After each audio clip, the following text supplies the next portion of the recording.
Hello বন্ধুরা, আমি লিজা।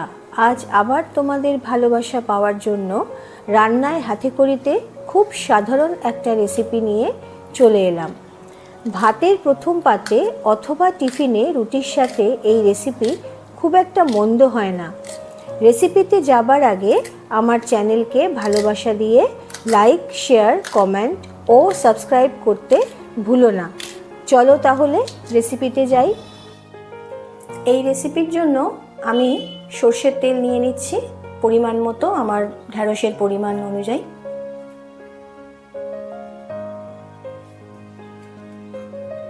খুব বেশি তেল আমি দিলাম না, একটু অল্প তেলেই করছি। তেল গরম হলে একটু জিরে ফোড়ন এর মধ্যে দিয়ে দিচ্ছি অল্প পরিমাণে।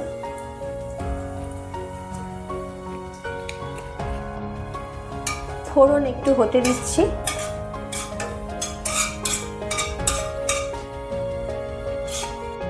গ্যাসের ফ্লেম মিডিয়ামে রেখে ফোড়ন আমার হয়ে গেছে।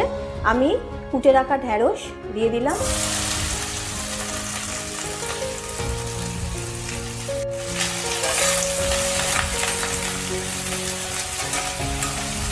ঢ্যাঁড়স যখন কোটা হয় তখন কিন্তু ঢ্যাঁড়স তোমার একটু আগে থেকে ধুয়ে নিতে হয়। গোটা ঢ্যাঁড়স পুরো আগে থেকে ধুয়ে তারপর কুটতে হয়, কারণ কুটে যদি ঢ্যাঁড়স ধোয়া যায় তখন কিন্তু খড়খড়ে হয়ে যাবে, পুরো একদম গাটা তুমি কড়াতেও দিতে পারবে না।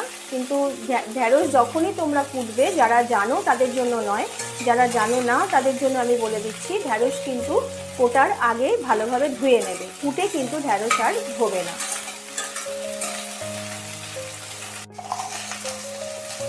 আমি এর মধ্যে স্বাদ মতো নুন দিয়ে দিলাম, স্বাদ মতো হলুদ, ওটা স্বাদ মতো না, পরিমাণ মতো হলুদ দিয়ে দিও।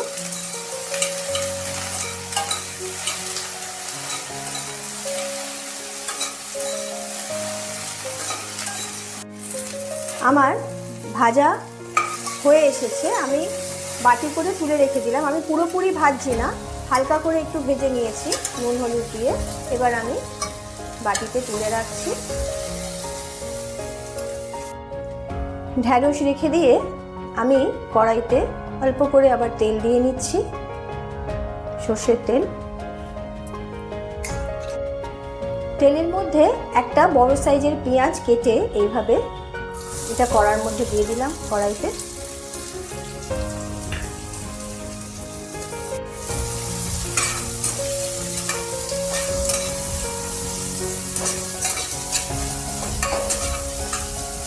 পেঁয়াজ একটু ভাজবো, একটু লাল লাল হবে পেঁয়াজটা, তখন আমি ঢ্যাঁড়সটা দিয়ে দেবো। যাদের ধরো এই একটু হাঁপানি টেন্ডেন্সি আছে তাদের ক্ষেত্রে কিন্তু ঢ্যাঁড়স খুব ভালো। আর ঢ্যাঁড়সে কিন্তু প্রচুর পরিমাণে ফাইবার আছে। ক্যালোরি বলতে সেরকম কিছু নেই, কিন্তু ফাইবার প্রচুর আছে, সেই জন্য যাদের কনস্টিপেশন আছে তাদের ক্ষেত্রে ঢ্যাঁড়স খাওয়া খুব ভালো। আর যারা ধরো ওই হার্টের সমস্যা যাদের আছে, তারা যদি তোমার রাত্রে একটা ঢ্যাঁড়স বা দুটো ঢ্যাঁড়স এক গ্লাস জলে দুদিক কেটে, ঢ্যাঁড়সের দুটো দিক কেটে যদি তোমরা ভিজিয়ে রেখে সেই জলটা খাও, তাহলে কিন্তু উপকার পাবে। আমি স্বাদের জন্য অল্প করে একটু চিনি দিয়ে দিলাম। তোমরা যারা জানো তাদের জন্য বলছি না, যারা জানো না, যারা নতুন আমার চ্যানেল দেখছো তাদের জন্য বলছি। আমি কিন্তু চেষ্টা করি খাবার জিনিসে একটু ভালো জিনিস ইউজ করতে। আমি ওই জন্য চিনিটা, যে চিনি ইউজ করি সেটা রিফাইন্ড চিনি।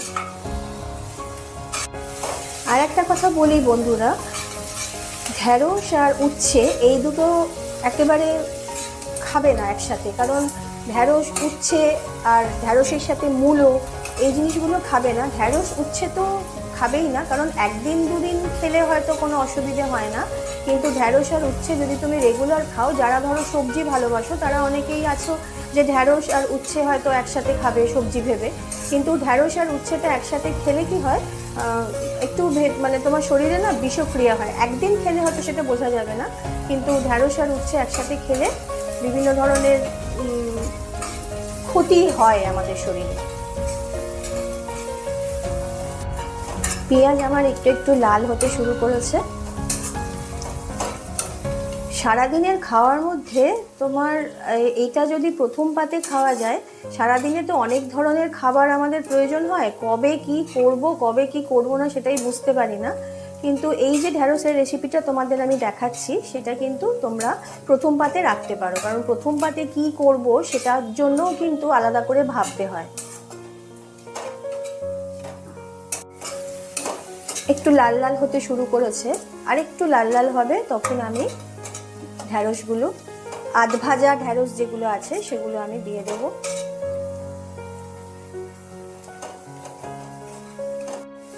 ঢ্যাঁড়স আমার লাল লাল হয়ে গেছে। এবার পেঁয়াজটা বেশ লাল লাল করে ভাজা হয়ে গেছে। এবার আমি আধ ভাজা ঢ্যাঁড়সগুলো এর মধ্যে দিয়ে দিলাম।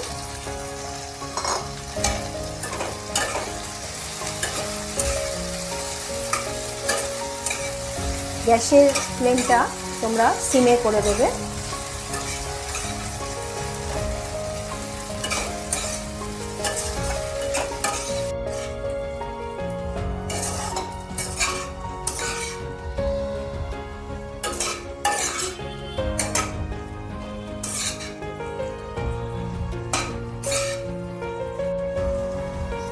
আমার ঢ্যাঁড়সের পরিমাণ অনুযায়ী আমি একটু আমচুর পাউডার এর মধ্যে দিয়ে দিচ্ছি, আর দিলাম চা চামচের 1 চামচ মতো